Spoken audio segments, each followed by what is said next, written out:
স্বাগত সকলকে গল্পকথার শ্রুতিপাঠ্যে।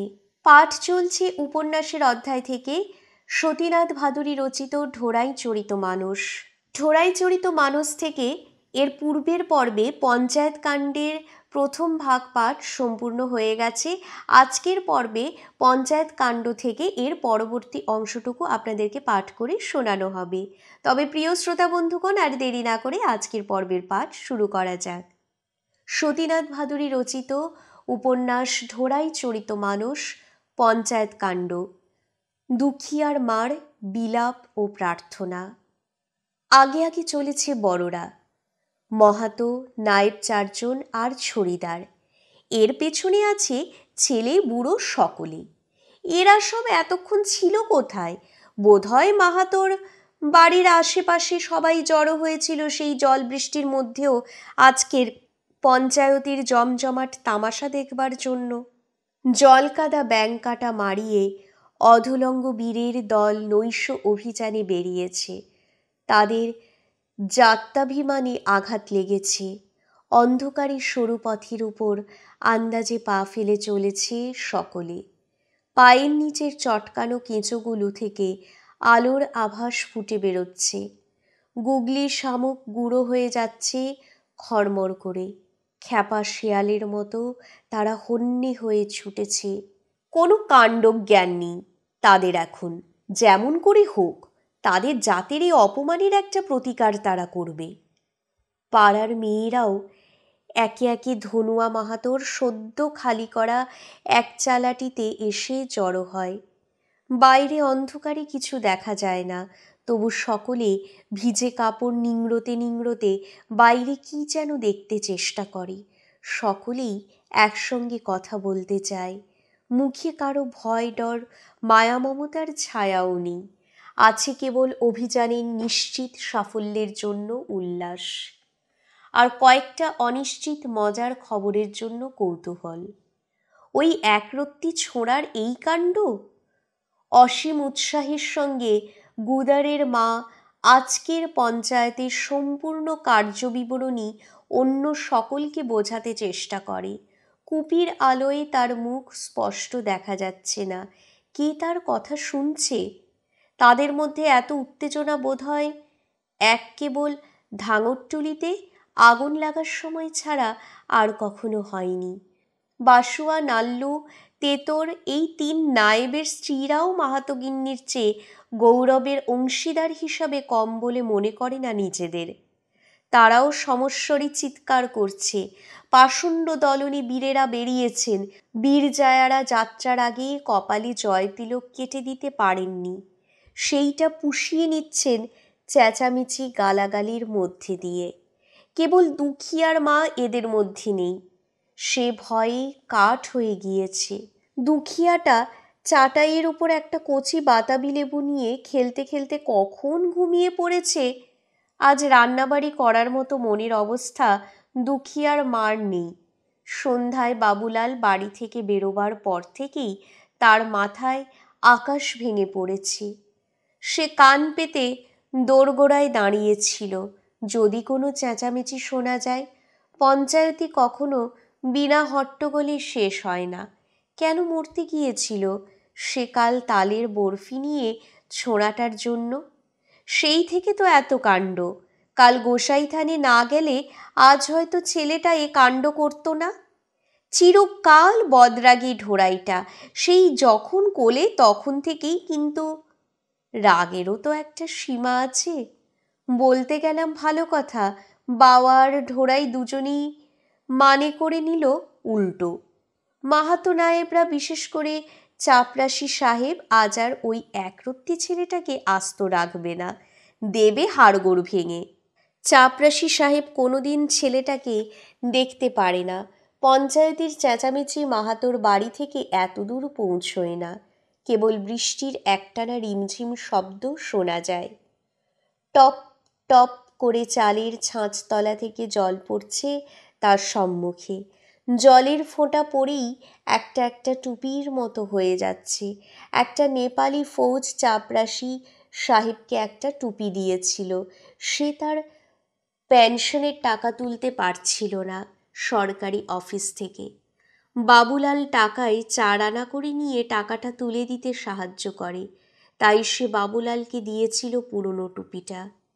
দুখিয়ার মা আবার একদিন সেই টুপির মধ্যে বাবুলালের জন্যে কাঁঠাল ছাড়িয়ে রেখেছিল।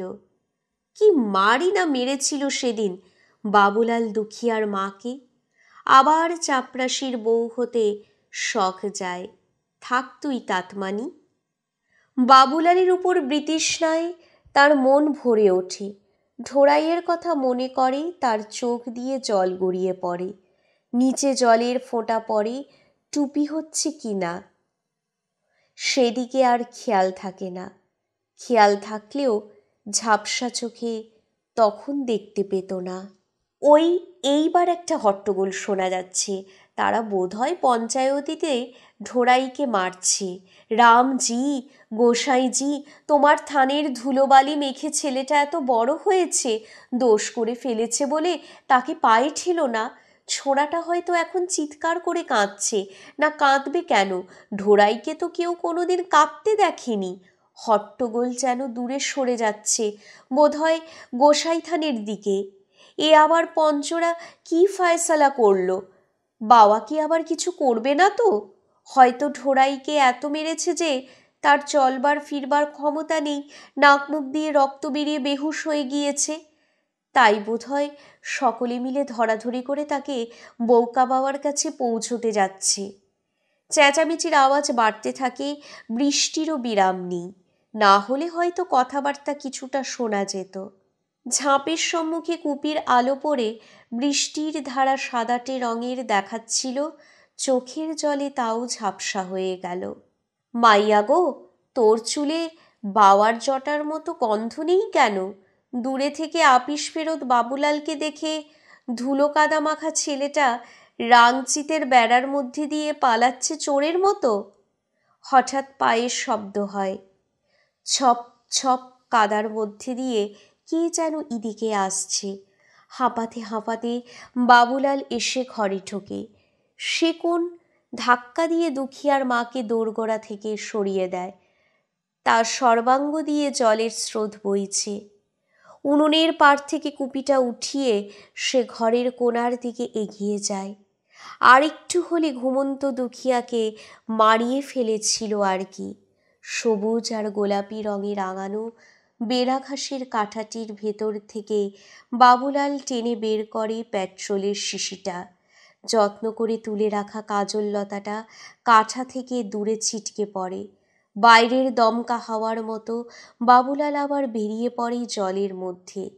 দুখিয়ার মা সশঙ্ক জিজ্ঞাসার দৃষ্টিতে একবার শিশুটির দিকে, একবার বাবুলালের মুখের দিকে তাকায়। দৌড় থেকে বেরিয়ে যাবার সময় বাবুলাল বলে যায়, শালা থানে নেই। দুখিয়ার মার মনে হয় যেন নিঃশ্বাস বন্ধ হয়ে আসছে। তোমার পায়ের ধুলোর ইজ্জত রেখো গোসাই। ঢোড়াইকে আমার এই চামারগুলোর হাত থেকে আজ বাঁচিও।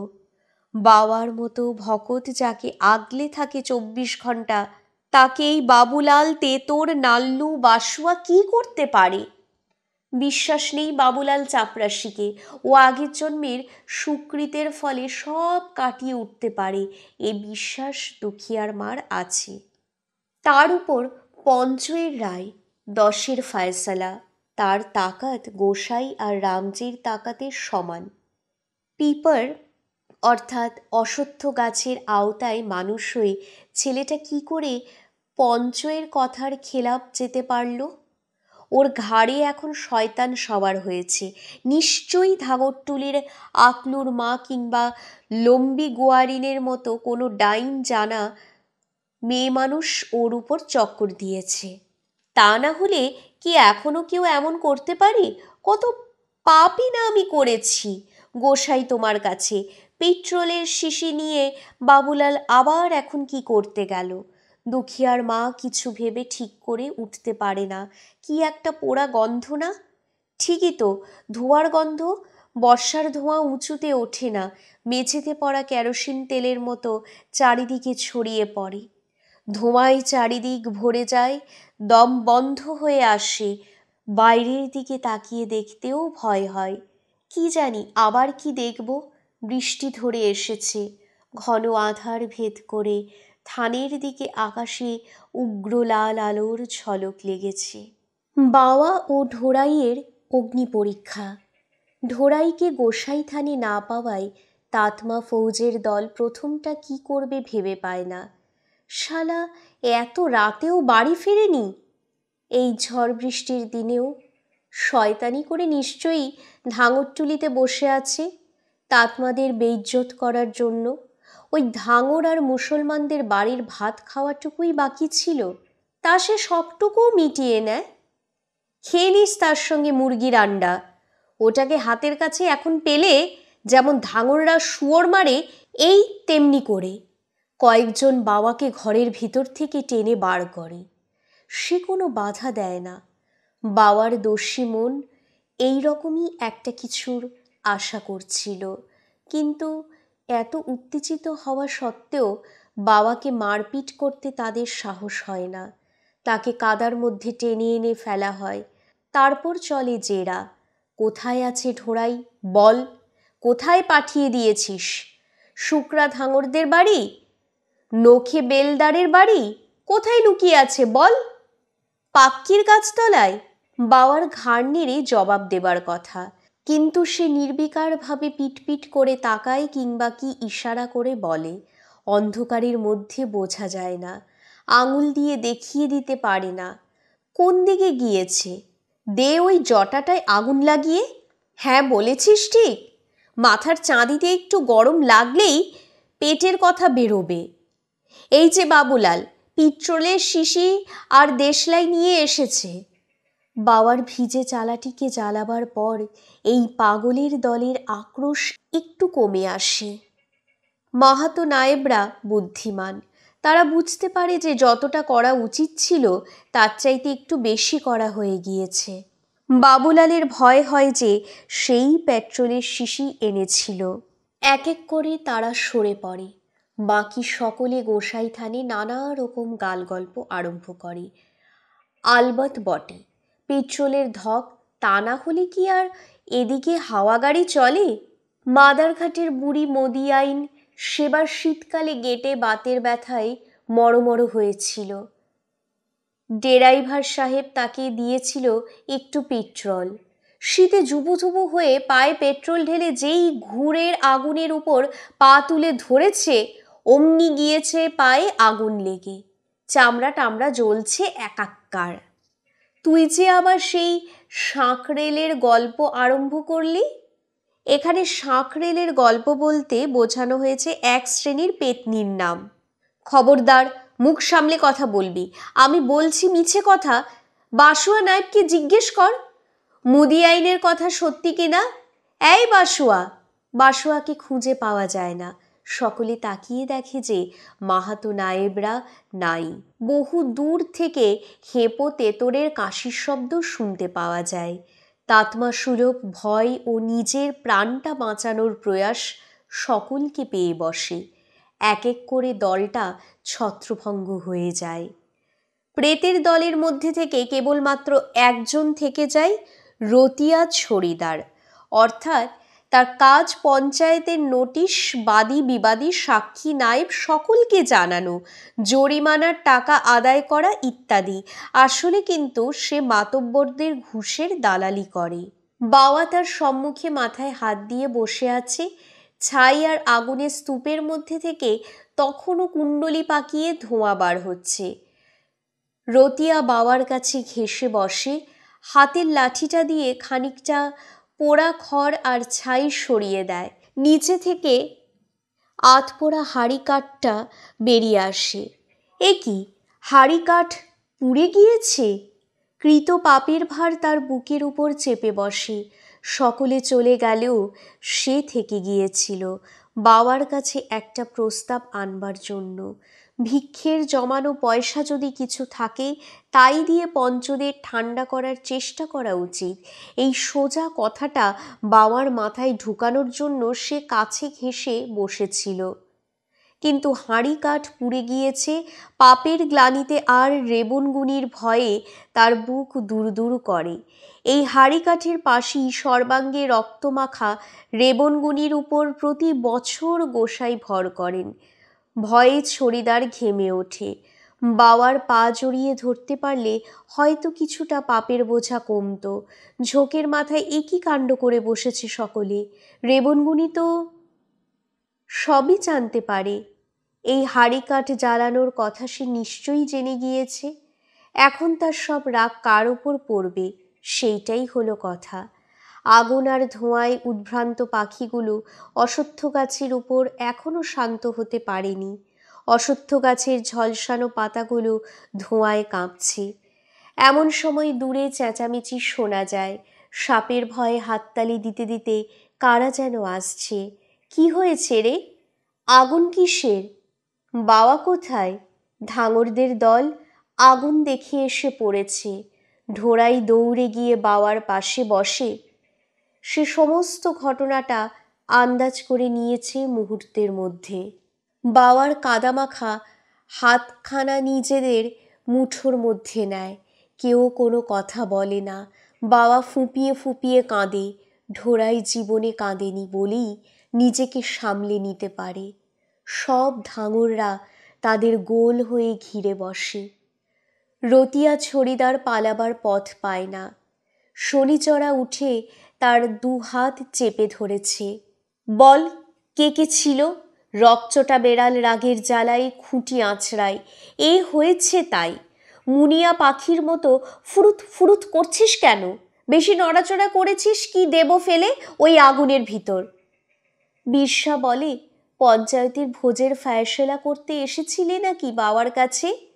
1.5 টাকা পেলেই তো ভাতের ভোজ মাপ করে দেবে এক্ষুনি।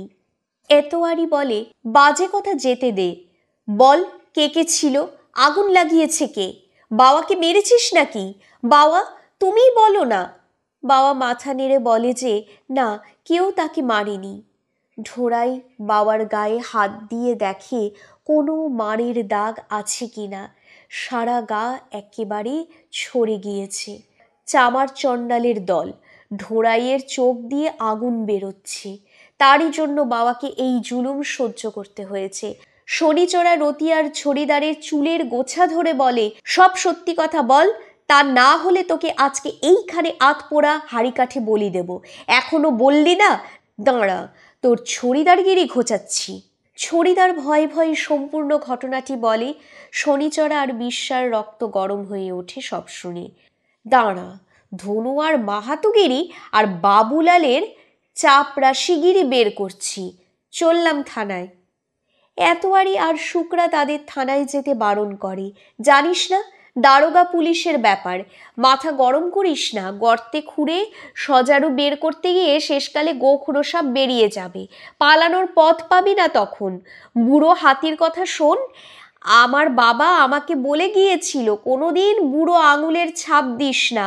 তার কথা মনে না রেখে সেবার কি বিপদেই পড়েছিলাম। সেই অনিরুদ্ধ মক্তারের ব্যাপারটা মনে আছে না শুক্রা ভাই? বিরসা বলে, বুড়োদের কোনো কথা চলবে না এখানে, সে সব শুনবো নিজের টোলায়। চল রে শনিচড়া। কথা যখন রাখবি না তখন যা ভালো বুঝিস তাই কর। বড়োর কথা আর গুণীর কথা না রাখলে ফল ভালো হবে না, ঠোকর খাবে। শুক্রা সায় দেয়, যত আক্কেল ঘরের বেড়ার মধ্যে। পুলপাড় হলেই সব বুদ্ধি বেরিয়ে যাবে। ঘর बैठे বুদ্ধ 35, राह चलते बुद्ध 5, कह चढ़ी गए तो एको न सूझे, যে হাকিম কহে সো সচ। অর্থাৎ বাড়িতে থাকলে বুদ্ধি থাকে 35, পথে বেরোলে বুদ্ধি হয়ে যায় 5। কাছারি পৌঁছে দেখতে পায় না, যা হাকিম বলে তাই সত্যি মনে হয়। সকলে হেসে ওঠে। সত্যি হলেও তাই। বিশ্বাস শনিচড়া যখন 5 মাইল দূরের সদর থানায় পৌঁছলো তখন বেশ রাত। দারোগা সাহেব দুজনেই ঘুমিয়ে পড়েছেন।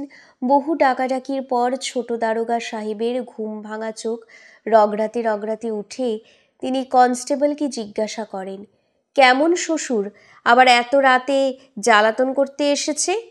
ক্যা হে কুলদীপ সিং, আবার এখন এই রাতে আউল ইতলায় লিখতে হবে? অর্থাৎ ফার্স্ট ইনফরমেশন রিপোর্ট।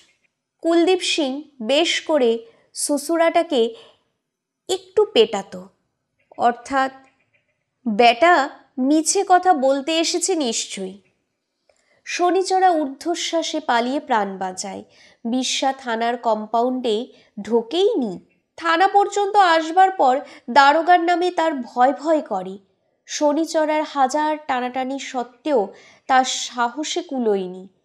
সে কম্পাউন্ডারের বাইরে বসেছিল, হঠাৎ শনিচড়াকে পালাতে দেখে সেও প্রাণপণে দৌড়ায়। কি জানি আবার কি হলো। শহরের কাঁকড় ভরা রাস্তা যেখানে শেষ হয়েছে, প্রায় সেখানে গিয়ে তারা থামে। যে ঘিয়ে ভাজা খেকি কুকুর দুটো ডাকতে ডাকতে তাদের তাড়া করেছিল, সে দুটো আগেই থেমে গিয়েছিল। সেখানে দাঁড়িয়ে হাঁপাতে হাঁপাতে সারা ঘটনার হিসাব নিকাশ করে, তারপর গাঁয়ে ফেরে। শুক্রার এতোয়ারি সারা বৃত্তান্ত শুনে বিশেষ কিছু বলে না। এই রকম যে একটা কিছু হবে তা তারা আশাই করছিল। ধাঙর রানীরা বলে যে যাক, দারোগার হাত থেকে যে বেঁচে এসেছিল সেই ঢের। পুলিশের নামে ঢোড়াইয়ের পাপ ক্ষয়। এতোয়ারি পরের দিনও প্রত্যহের মতো জয়সওয়ালদের সোডা লেমন্ডের কারখানায় কাজ করতে যায়। সেখানে ম্যানেজার সাধুবাবুকে সব কথা বলে।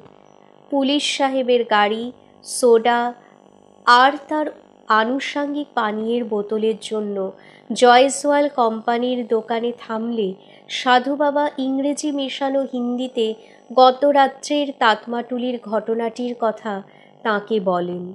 সাহেবের মাথা তখনও ঠিক ছিল। দিনের বেলা কোনো কোনো দিন থাকতো। তাই নাকি? আমার চোখের উপর এই ব্যাপার। চ্যাপাসি কটি পর বড়া দারোগা কো সালাম দেও। আগাগোড়া পচ ধরে গিয়েছে সার্ভিসের নিচের অঙ্গগুলিতে। সব ঠিক করতে হচ্ছে। সাহেবের রাগ দেখে কারখানার ঘরে এতোয়ারি ঘামতে থাকে। সাধুবাবু এসে বলেন, এবার খাওয়াও এতোয়ারি, তোমার কাজ করে দিয়েছি। আমার নাম বলেননি তো বাবু? আরে না না, সে আর আমায় বলতে হবে না। ও কি বুরুষ না নিয়ে এমনি বোতল পরিষ্কার করছিস কেন? বুড়ো হয়ে এতোয়ারি তোর কাজে ফাঁকি দেওয়া আরম্ভ হয়েছে। এতোয়ারি অপ্রস্তুত হয়ে যায়। সেই রাত্রেই বড় দারোগা সাহেব দুজন কনস্টেবল নিয়ে গোসাই থানে পৌঁছান। আলো দেখে বাবা হন্তদন্ত হয়ে ছুটে আসে, চাটাইখানা বের করে পেতে দেয়। এত বড় হাকিমকে সে কি করে খাতির দেখাবে? চাটাইটার উপর দুই চাপড় মেরে ধুলো ঝাড়বার অছিলায় দারোগা সাহেবকে বসবার জায়গা দেখিয়ে দেয়। কনস্টেবল ঢোড়াইকে বলে, কী রে, দারোগা সাহেবের জন্য একখানা খাটিয়াও জোগাড় করতে পারিস না? হাঁ, কপিল রাজার জামাইয়ের কাছ থেকে একখানা আনতে পারি। দারোগা সাহেব বারণ করেন। না না, অত খাতিরদারির দরকার নেই। গায়ের চৌকিদার লম্বা সেলাম করে এসে দাঁড়ায়। পুলিশ সাহেবের গালাগালির কথা দারোগাবাবুর তখনও বেশ স্পষ্ট মনে আছে।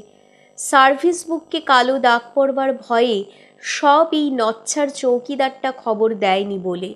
খবর না দেওয়ার জন্যে চৌকিদারকে দুটি চড় মেরে দারোগাবাবু কাজ আরম্ভ করেন। আরম্ভ দেখেই সবাই বুঝতে পারে যে আজ আর কারোর রক্ষে নেই। চৌকিদারের মতো অফসারেরই যদি এই হালত হয়, তাহলে সাধারণ লোকের কপালে আজ কি যে আছে তা গোসাই জানেন।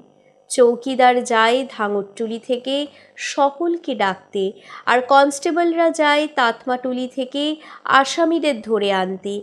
ঢোড়াই এত কাছ থেকে দারোগা পুলিশকে কখনো দেখেনি, তার ভয় ভয় করে।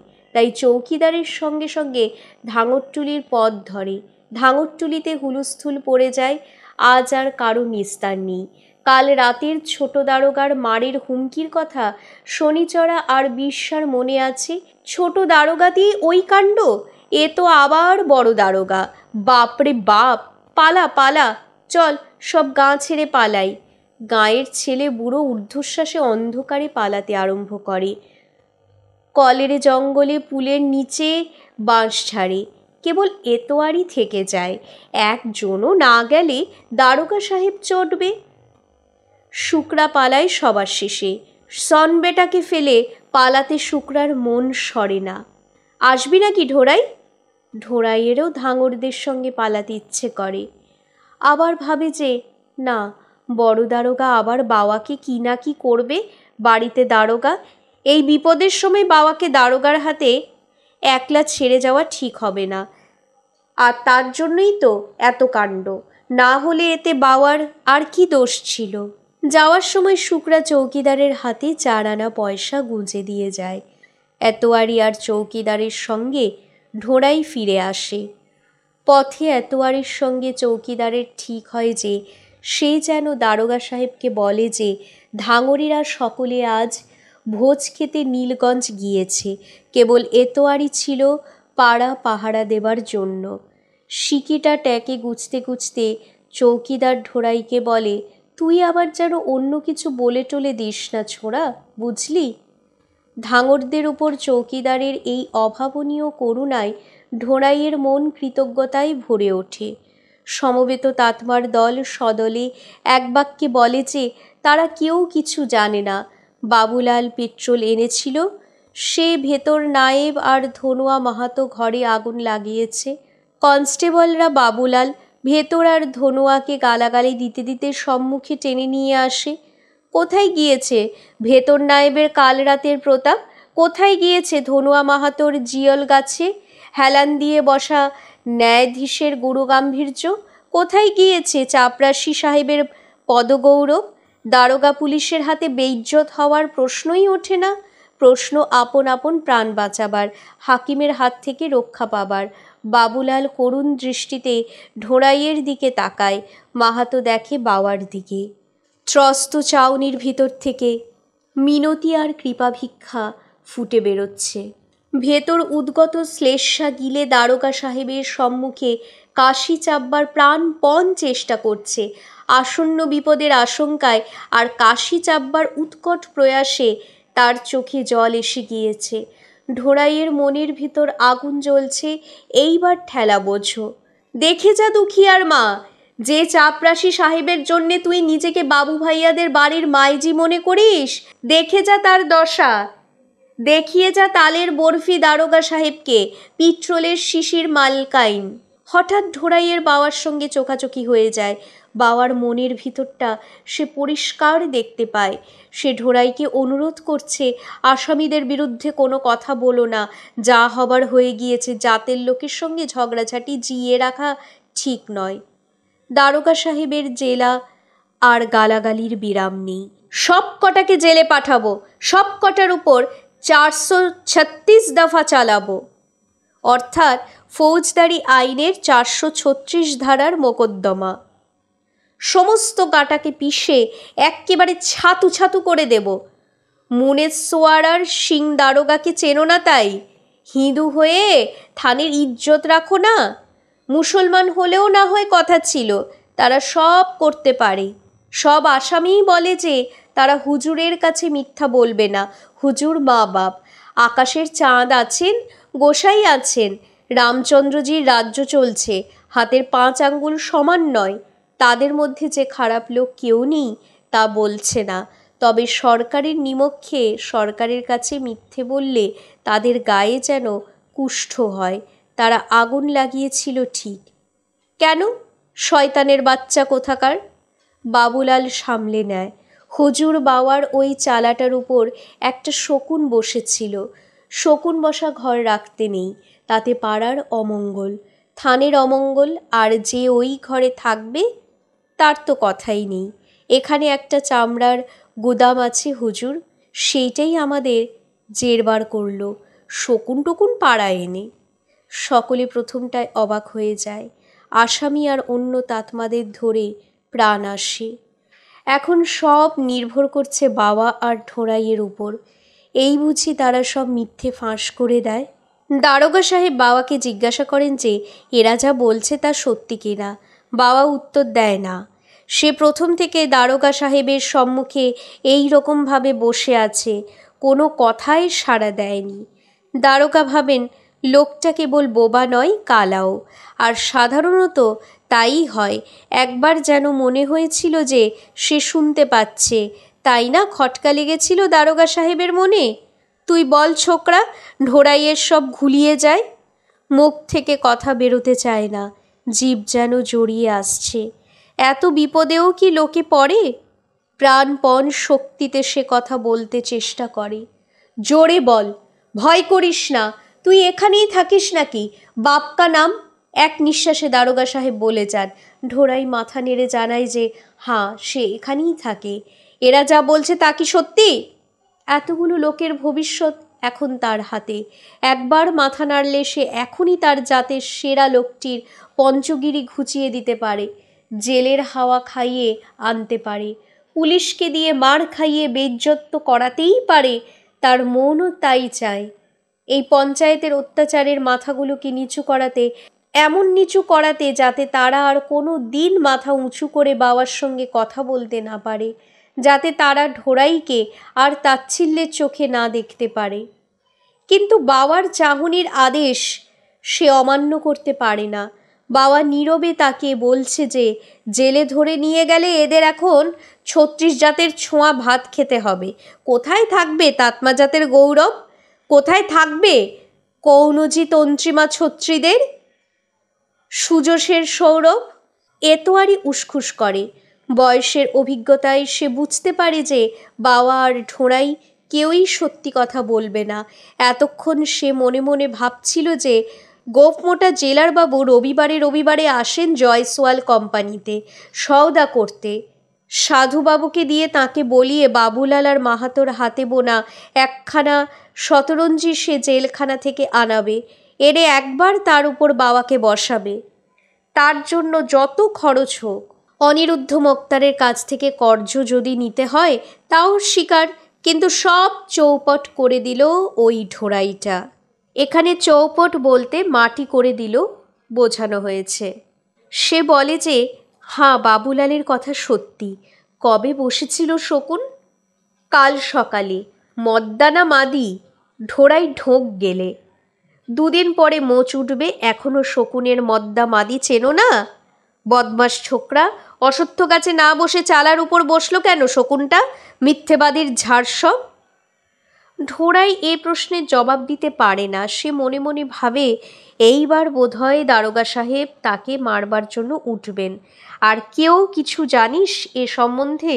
এই বুদ্ধা, এতোয়ারি সাদা ভুরুর নিচের ঝাপসা চোখ জোড়া আর নির্বিকার মুখ দেখে তার মনের কিছু বুঝবার উপায় নেই। সে ভেবেছিল তাতমাদের বিরুদ্ধে কিছু বলবে, কিন্তু থানা পুলিশের ভয়ে সব কথা চেপে যায়। ঢোড়াইয়ের সাক্ষীই যদি এই চোট্টাগুলিকে শায়েস্তা করা যেত তাহলে মাছও উঠত, ছিপও ভাঙত না। কিন্তু এমন সুযোগ পেয়েও এই নোংরা কুড়ের বাদশা বিলকুল চোট্টা পঞ্চগুলিকে ছেড়ে দিল ঢোড়াই। এই জাতটাকে বিশ্বাস নেই। ও ছোড়ার শরীরে তো এদেরই রক্ত। কাল সাধুবাবুর কাছে মুখ দেখানো শক্ত হবে তার। না হুজুর, আমি থাকি ধাঙরটুলিতে। দারোগাবাবু সাক্ষী না পেয়ে বকে ঝোঁকে চিৎকার করে উঠে পড়েন। চৌকিদারকে বলেন এই শালাদের উপর ভালো করে নজর রাখবে, না হলে তোমার চাকরি থাকবে না। চৌকিদার ঝুঁকে কুর্নিশ করে। দারোগা সাহেব কপিল রাজার জামাইয়ের সঙ্গে দেখা করে, তারপর শহরে ফেরেন। একজন কনস্টেবল কেবল থেকে যায়। সে ছড়িদারকে দূরে ডেকে নিয়ে গিয়ে সব কথাবার্তা বলে। ছড়িদার এসে মাহাতো নায়েবদের বলে যে সিপাহীজি জানে যে ঢোড়াই বাবুলালের স্ত্রীর ছেলে।